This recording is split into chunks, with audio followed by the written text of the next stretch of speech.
done waiting. I know you want to see me go home alone. I'm done waiting. And this hurts so bad I can't breathe on my own.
I know you want to see me go home alone. I'm done waiting. I know you want to see me go home alone. I'm done waiting. And this hurts so bad I can't breathe on my own.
Forgotten that once we were brought here, we were robbed of our names, robbed of our language.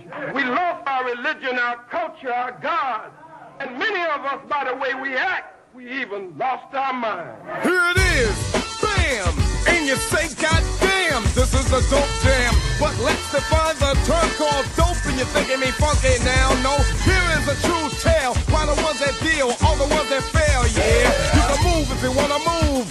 What it prove? It's here like the groove. The problem is this. We gotta fix it. Check out the justice and how they run it. Selling, smelling, sniffing, riffing. And brothers trying to get swift in.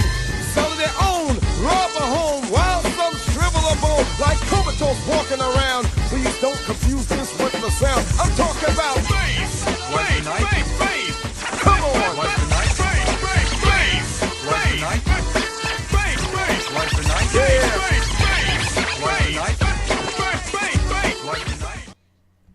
Yeah, it's Thursday, September the 8th, 2016. Welcome back to the Thursday edition of the No PC Show. I'm Richard Robinson, owner operator of RPC Computing. RPC is your PC for repairs, upgrades, consultations, 773-416-2955. I hope you guys see the advertisements at the beginning of the show. I am going to kind of put together a business night where all we'll do is advertise other people's businesses, and hopefully they'll call in and want to do a Skype and tell you about their business themselves. But until then, we will do the slideshow and I will promote what I do. Welcome back. Tonight's show is called The Conditioning of America.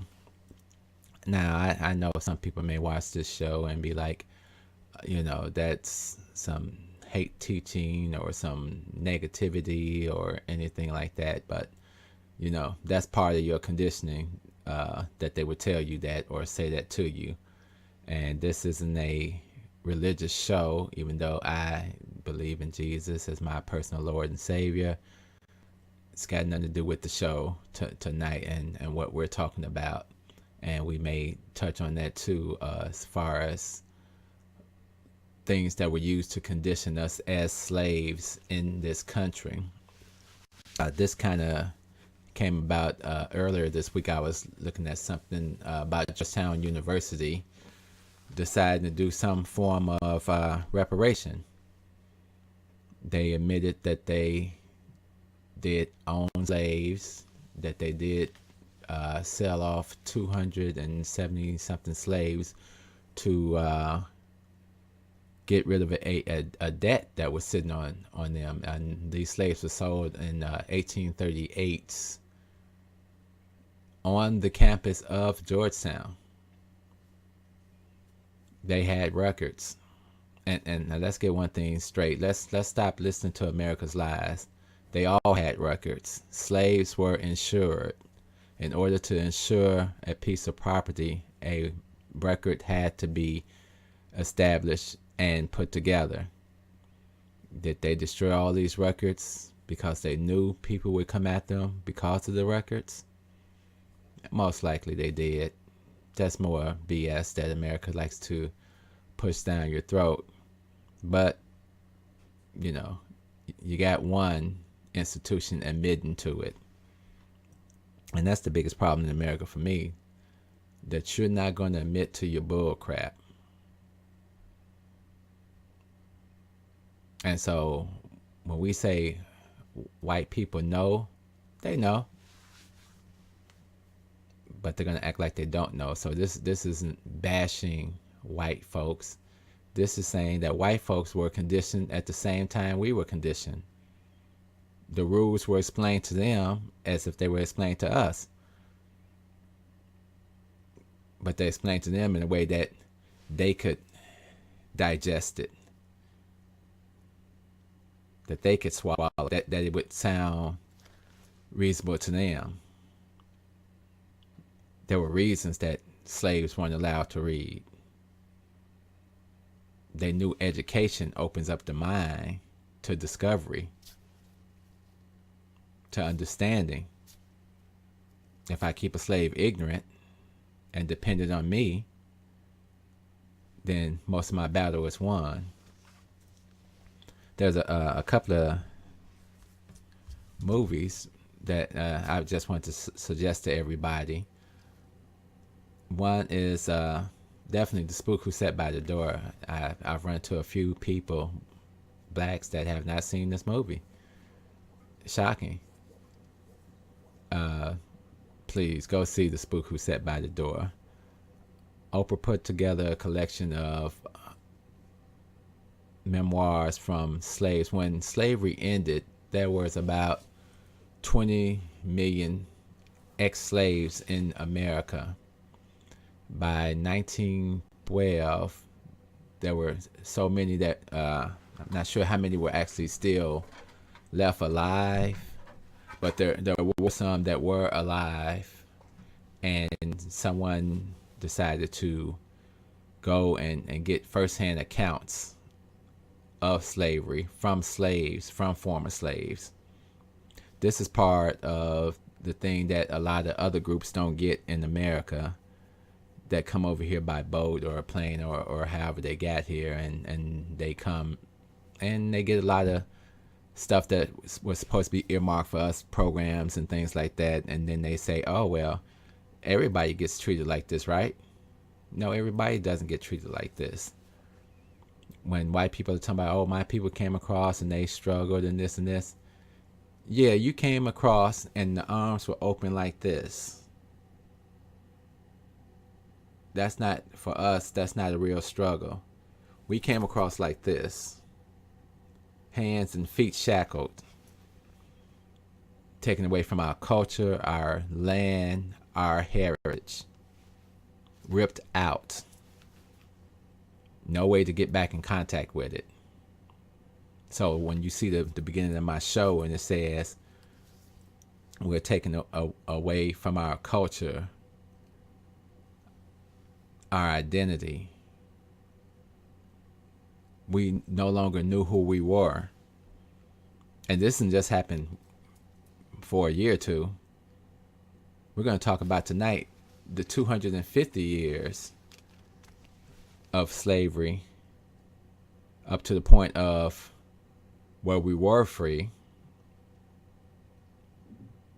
supposedly, and the treatment that we got after that. But before we even get to that, I got a clip I want to share with you all. I put it together, and hopefully it doesn't jack up the video settings, because sometimes it throws the sound off. But this is from another movie that you had to see. It was shot in Haiti back in 1972. Real graphic, but we're not going to show any of the graphics. Hopefully Facebook or YouTube doesn't snatch it with copyright. They're getting so touchy on everything now.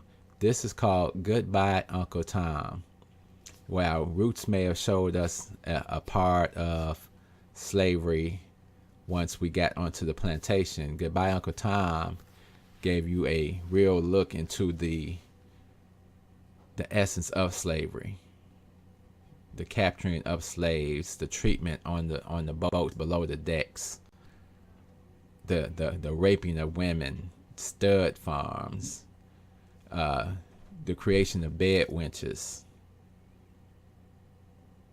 It gives you that real graphic that makes it real. And when you see this and you share it with other people, have a party. Invite your white friends over. Share it with them. If you want to love them that much and they so real and they're on your side, then they should sit there too.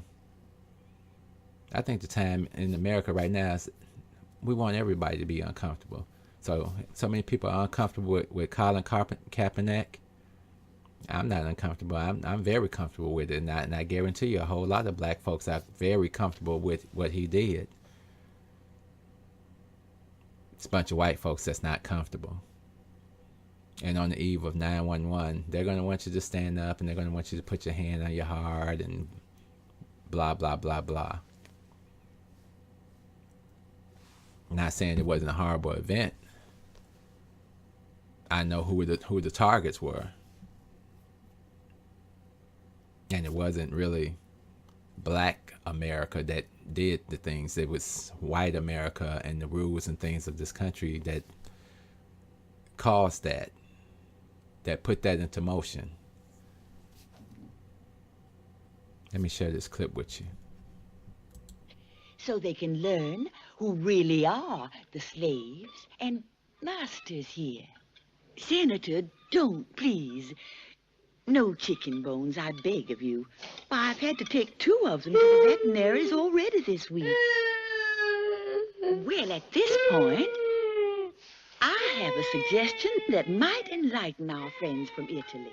All of you at this table are distinguished people, and it would be most illuminating to hear your frank and authoritative views on the subject of slavery. For you know what Europeans say about us, that we have a guilt complex and won't talk about it.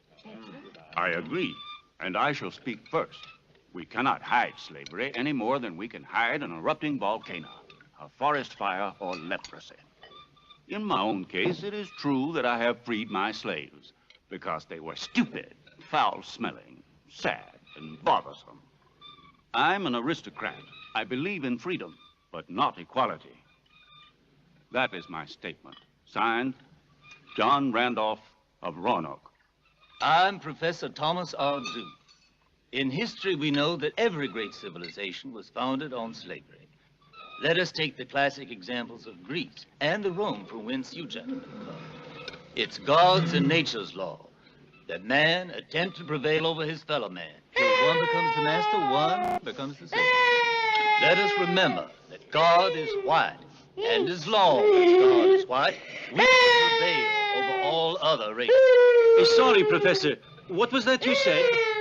God is white, and as long as God is white, we shall prevail over all other races. Beg your pardon, Professor, but with all this confusion, would you mind repeating?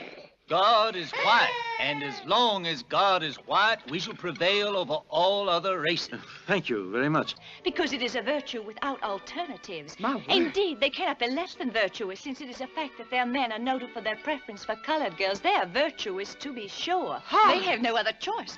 They are women unfulfilled, since their husbands and possible lovers prefer the dusky charms of the plantation wenches, the fillies, the shoats, as they call them. These young colored girls, bursting with lusty youth, whom they enjoy so lecherously.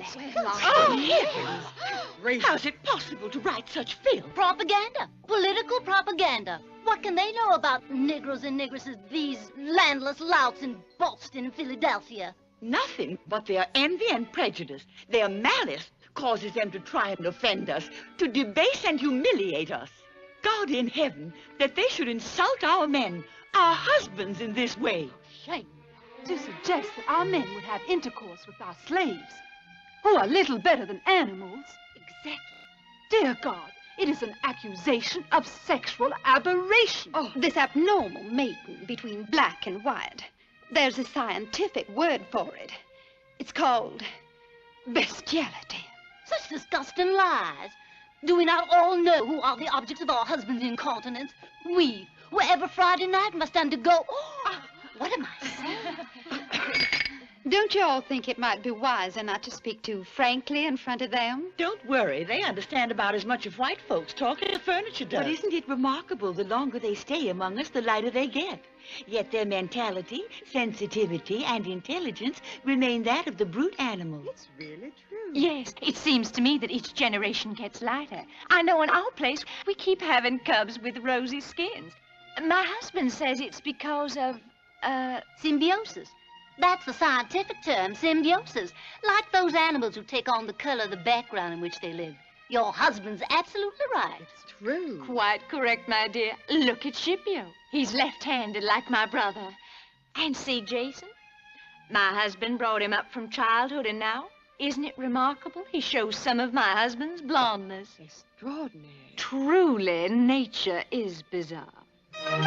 Dear God, I'm mighty appreciative of all your... Come on in. Just a moment. Let's follow those girls. As I was saying, dear Lord, I'm real obliged to you for all you've given this deserving but humble servant today, and for all that I know you will give me tomorrow.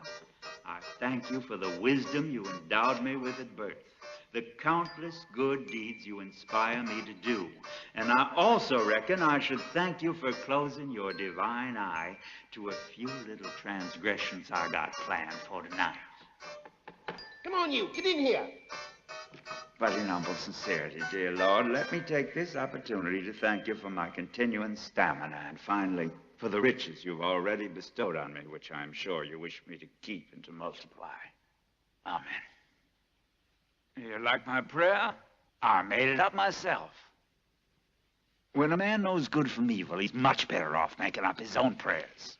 Me and God, we get along good. As I see it, God created me in his image and likeness. That's in the Bible. That's why I'm white. Then he made the Negro, which is also in the Bible, which says that he immediately regretted it and damned the entire race, leaving them without a soul fit only to be my slaves. Of course, the Italians. Come. As you know, it's only a question of time. On the other hand, I hope to be speaking with people who have a basic understanding of this argument. Here. Tom, how are we going with the perspiration? Ready, Professor. Now, good. How about a smell? Is that a human odor or an animal odor. To speak more clearly, is the pH acid or alkaline? Naturally, it's acid. Answer, as a matter of fact, 1 square centimeter of this skin has twice the number of sweat glands as this skin. And you do not need a microscope to see the limited cranial capacity and the vile wool that covers it, this low forehead, or the eyes completely lacking in any blue pigment, or the animal-like nose with its dirty, wide nostrils, and the abnormally strong teeth, and this almost Neanderthal jaw, are all characteristics of a subhuman race, a race far inferior to our own, a race that is but another example of nature's innumerable attempts to obtain perfection. Ah, nature loves perfection. The perfection of the European Homo sapiens, the white race. Us. Look at them, these extraordinary creatures, neither man nor beast, that asked to be part of our world. There was older races, we, and yet until yesterday they'd never seen a wheel. And their future, they have no future, as they have no past. Tomorrow, as today, slavery will be their only possible privilege. What could they ever do if they don't live in the reflections of our glory and profit by the crumbs from our well-laden table?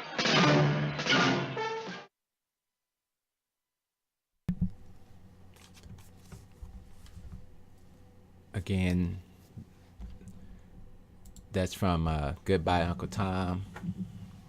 If you never seen it, you can see it on YouTube, because I saw it out there. I got an actual copy of it some years ago when it was put on DVD.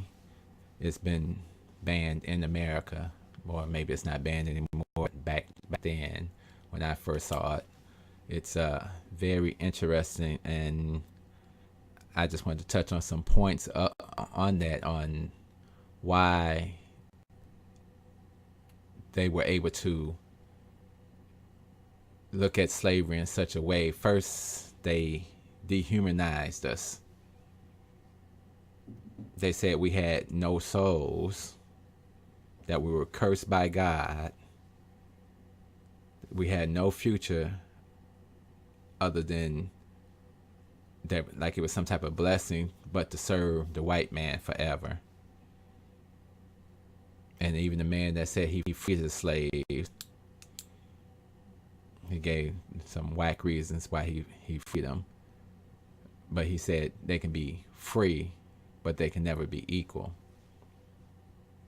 And that's what was going on in 1861, when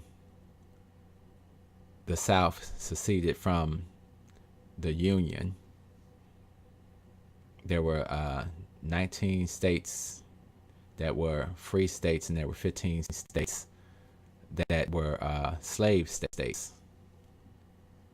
And I know everybody's been taught that Lincoln was this great man that freed the slaves. But before he freed them, understand this was a political move by him to keep the Union together. And he said, if I could keep the slaves as slaves and save the Union, then that's what I would do.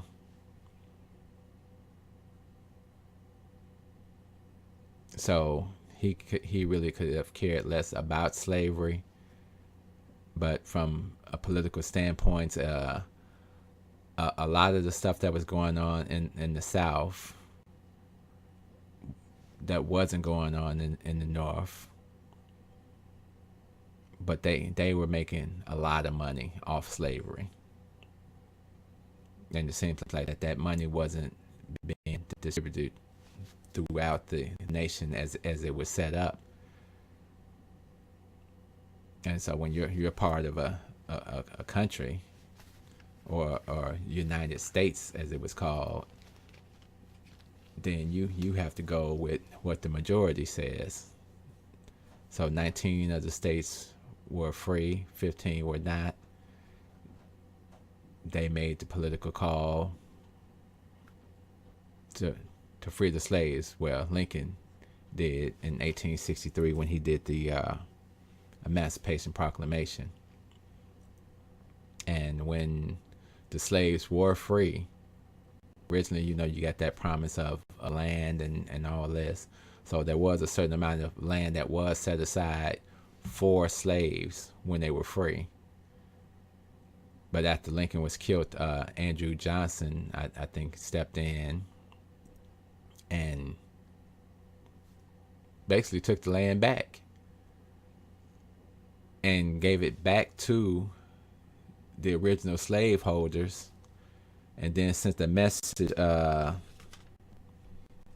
General Oliver Howard that he had to go back and tell the slaves he seemed to be for the slaves getting some land and being able to do their own thing and being able to support themselves. But he had to go back and say, hey, I know what we said, what we promised. That's not going to happen. What's going to happen is your abuser, your oppressor is going to get all this land back. He's not going to be prosecuted. He's going to be pardoned.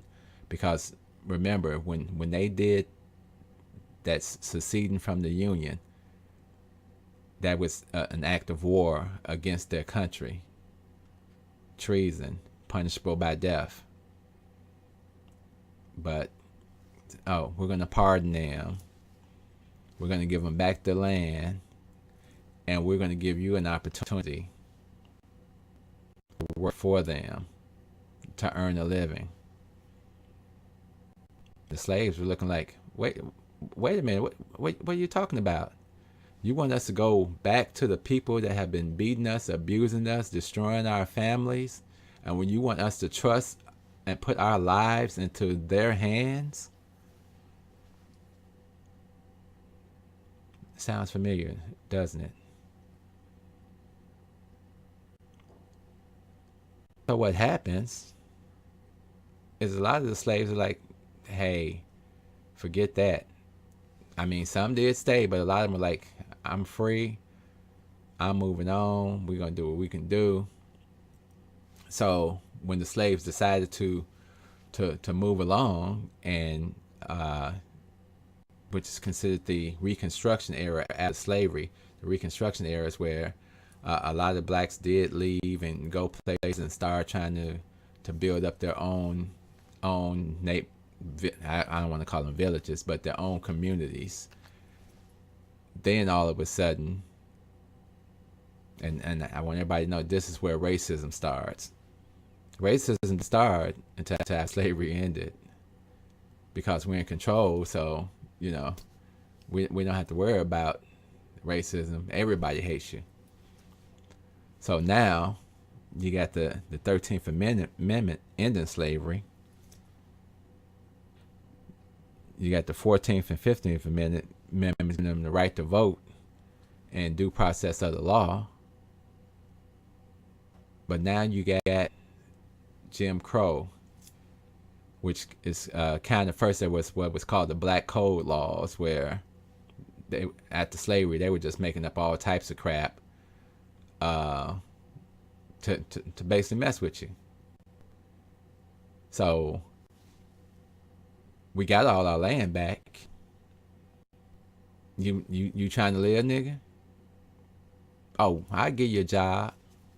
Then I'll screw you on how much I'm supposed to pay you. I'll tell you owe me so much for the tools that you use to work on my land. And I'll give you just enough to survive in this country if I don't kill you. So this is the part a lot of foreigners miss out on. So it's 1866, 67 when the Jim Crow laws kind of kick in.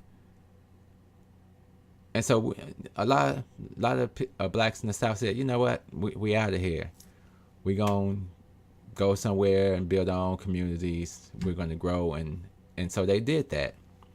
So what happens then? You get a whole collection of, and I don't have that video loaded that I wanted to show you, but there were over 8 black communities from 1906 to 1920 that were destroyed. Riots where they had villages. Everybody knows about Rosewood, Tulsa, Oklahoma. Even in Chicago, there was a incident where a black boy had went to the beach and was on some type of little raft, and the beach was divided. I think this might have been 1916 or somewhere, but you can look it up. And he was on the raft, and the beach was divided for black. The Jim Crow laws were all about segregation. Yeah, you can still live in this town, but you can't have any of the liberties I have.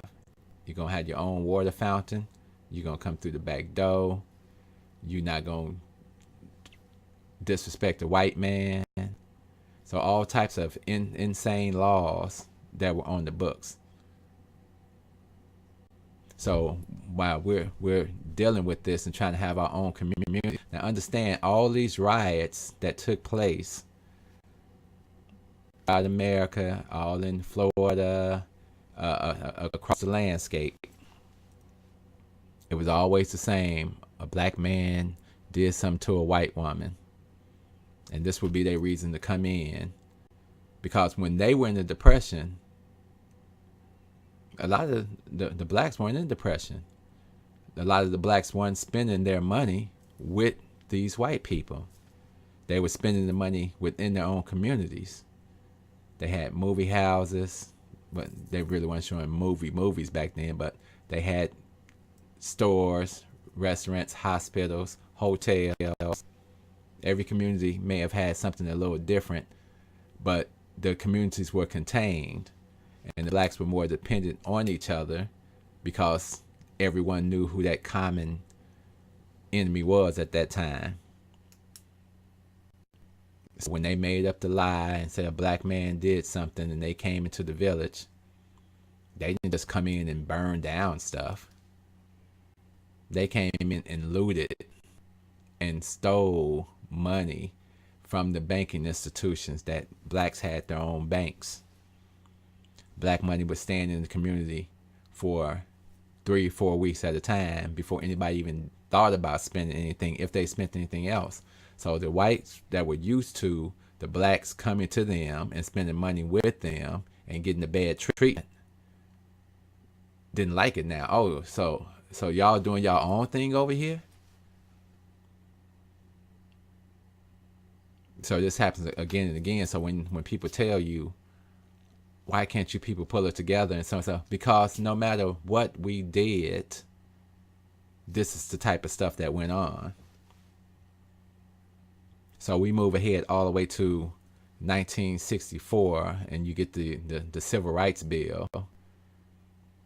And this bill basically makes segregation against the law. So now, as King says, we were all up to this point, we've been fighting for human dignity. We've been fighting for the right just to be treated like a human. So we are 100 years out of slavery at this point. So you got 250 years of slavery, then you got another 100 years of Jim Crow laws. And how many people were lynched during that Jim Crow period? There's at least 500 documented lynchings.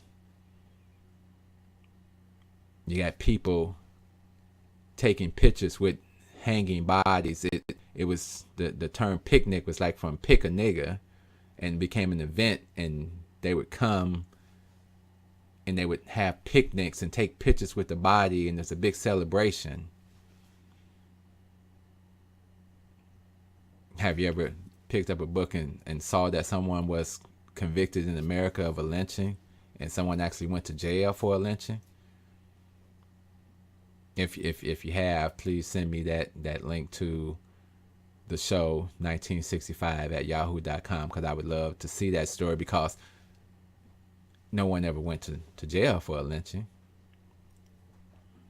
Even when they killed Emmett Till in 1955, this is kind of the beginning of the civil rights movement from 1955 to 1975. So you 20 years. I'm born right in the middle of that. I'm born in 1965.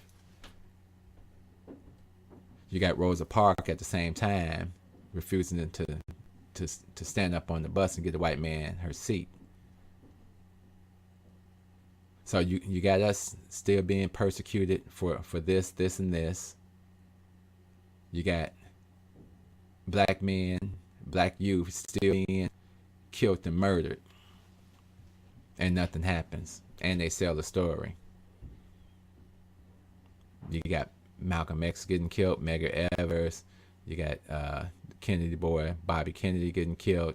You got Martin Luther King getting killed, and this was kind of a turning point here, because they love Martin up to that point, or pretended to love him. If you go on the FBI site, the FBI COINTELPRO, they now are releasing documentation that you can go out and look at, and it'll say that they were looking for a black messiah, and how they were watching these groups such as the Black Panthers, Malcolm X, Elijah Muhammad, Martin Luther King, because their orders were to squash any signs of a black messiah that would come along and try to help people.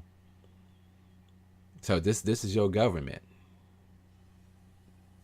that's still persecuting you at this time. Martin gets killed. The Black Panthers are more mobile and trying to do the same thing. So every group that attempts to help black people, first we gotta label them evil. We gotta show the public that they're evil. We gotta, if no evidence exists, we gotta put it there. Kind of like the Black Lives Matter group now that gets all this flack, and they got the nerve to try to go online, sign petitions, and make the Black Lives Matter a hate group, while you've had the Ku Klux Klan running around here for over 120 years, over 150 years.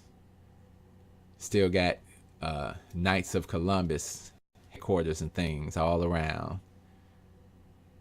But you don't want to label that a hate group.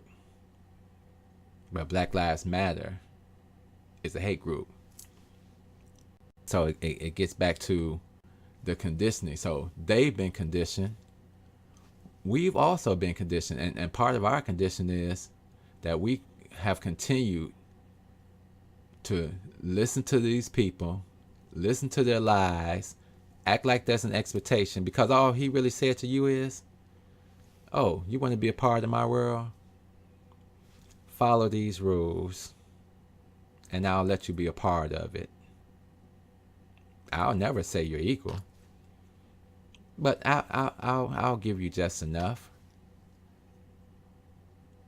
So what we see as success is what they showed us. Okay, this is success in our eyes. We go to school, so you have to go to school. Sorry if you don't have money or anything like that, or the grants that we were originally getting, we're not going to share them with you all.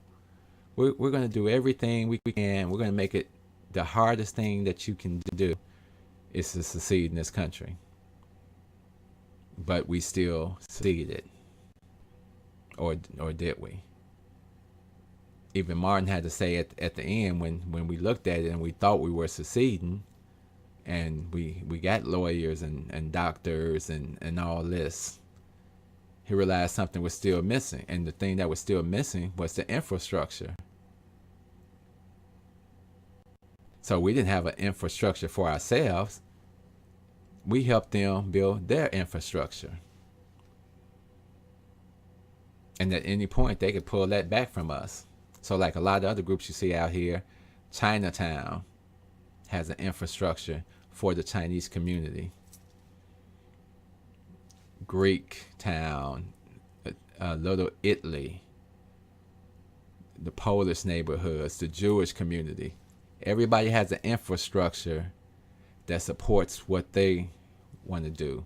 They all have connections to who they are, and they teach it to their kids, and you better not try to take that away from them when they're teaching their kids about Jewish things and Holocaust and all that. We're the only group that's shut down. No, oh, you're American. Hey, we told you you're American. It kind of makes you feel good. You go to the office and you work hard and you think you're doing something. And as long as you keep your head down and you look at the tip of the toe, you're going to be okay. But the moment you step up and call them on anything, you've officially signed your death warrant with that corporation. See, and that's kind of how they work. As long as you go along to get along, we have no problem with you. It doesn't make a difference how successful you think you are. Look at Obama.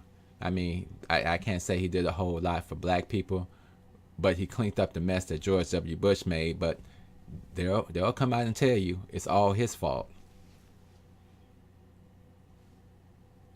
And they don't care that they can't connect it to him. They don't care that we can't connect the Iraq war and all this to him. We're going to say it anyway, and most people aren't going to research it, and they'll believe it. The sickness that's going on with this election year is the best that the Republicans could do was put somebody up that's not even a part of their party and try to hold you up, because this is about power. It's not about money, it's about power. Power rules everything. It gives you the control of the money, of the resources, of the people.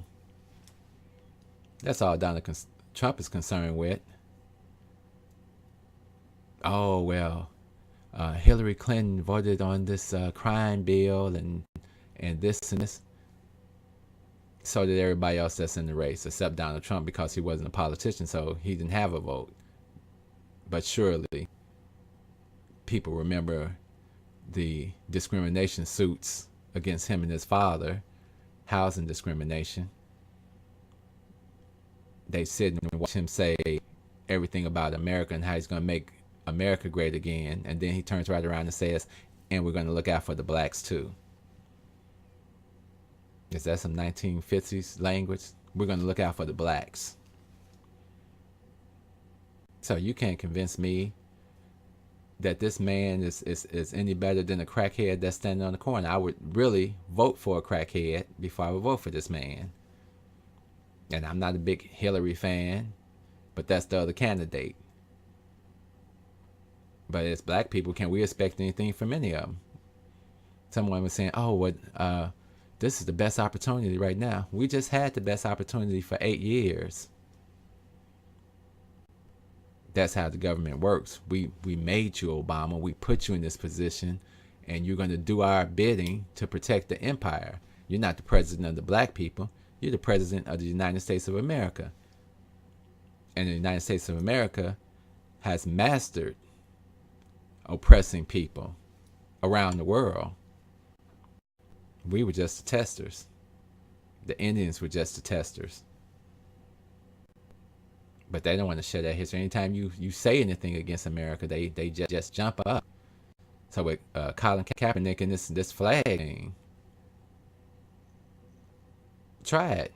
Next time you're at an event with your friends, don't stand up. Don't salute the flag. Let them see who you really are. I've been doing it for years. I don't celebrate the 4th of July. And I don't give them explanation. I just tell them I don't celebrate the 4th of July, and let them go home and figure out, wow, why doesn't he celebrate the 4th of July? It'll dawn on them. They'll get it. It's not a mystery. They are very aware of what happened in this country, and they're very aware of things that go on in corporate America. Corporate America is just an extension of America. The bull crap that went on for years to suppress us and to keep us from seceding and building our own, it's the exact same thing that goes on in corporate America. It's just an extension. So I get tired of black people when they beat their chest and you feel so successful. You'll see how successful when you take off your shirt and tie and you put on your jogging suit and you go somewhere. There's an old joke. 2 black guys are walking down the street. One has on a jogging suit. The other one has on the business suit. Ku Klux Klan runs around the corner and says, "Let's those niggers." Now you've been put in a situation that you got to depend on your brother. And until we all are in that situation of not believing that when they say that, they're only talking about this person that hasn't made it to the level that you think you've made it. The deception is real. I'm gonna keep doing these videos. You can share this video. It is what it is. I'm not gonna be doing no pledge of allegiance. Just like Public Enemy says, you know, if you heard I was celebrating the 4th of July, that's a lie. You're not gonna see flags in my house. You're not gonna see any flags on my desk at work. You're not gonna see any red, white, and blue, anything. I'm black. I'm an African that happens to be in America. And just like Colin Kaepernick says, until that flag means the same thing to everybody, it means nothing to me. Love, peace. So, we out of here. Here, at the toe of his boot. Now, you over there, I want you to repeat. Thank you, Master. Thank you, Master. Yes, Master. Yes, Master. Please, Master. Please, Master. And you, never look a white man in the eye. You hear me? Never. Look at me. Thank you, Master. Not in the face, you bastard. Now remember that. Order, efficiency, cleanliness. That... Judas. Butterfly. Peter? I'll kill it. Excuse us, sir. My colleague and I are here to conduct an inquiry. May we ask you a few questions? Yes, please, Master. I'm at your disposal. You're here, as it were, to be sold, no? Of course. We are truly appalled, sir. We can imagine how you must feel, your fear, your indignation. On the contrary, why, in my career, I have always been very lucky. I've had masters, each one more humane than the next. But haven't you ever been treated brutally, whipped, beaten, tortured? In our profession, what counts is to do one's duty. Don't listen to all those stories about the various Uncle Toms and Simon Legrees and so on. It's all nonsense. The truth is that we are valuable merchandise. And have you seen the prices in the market? I know it. I cost more than $2,000. And can you imagine a fool, excuse the expression, a fool of a master who would whip and maim a capital of over $2,000? No! If a slave is a respectable slave, his master treats him with kid gloves because it takes only one scar, one single scar, and plop, down shoots the price. You know, the client is suspicious. But, sir, surely you must realize the injustice of your situation, the violation of your liberty, your freedom. If you speak of freedom, sir, I must tell you something. I am a worker. And workers are not free and never will be. If you speak of my condition, I will quickly say, I don't pay taxes. I'm housed, fed, and clothed by my employer. I work a short week. My medical care is free. I get a Christmas bonus and retirement or permanent disability at the expense of my employer, without mentioning this, that in time of war, I am not even obligated to military service. Oh, but if you're not even paid... You know, I see the ones which you gentlemen call freed slaves or liberated workers, out from morning till night, working like horses to make ends meet, and they never do. So, just tell me then, what's the difference between us slaves and liberated workers? Huh? You should be ashamed of yourself. Who, me? Yes, you. Problem is collective. And just as Negroes suffer collectively from the collective attitude of white people in this country, you can't approach it on an individual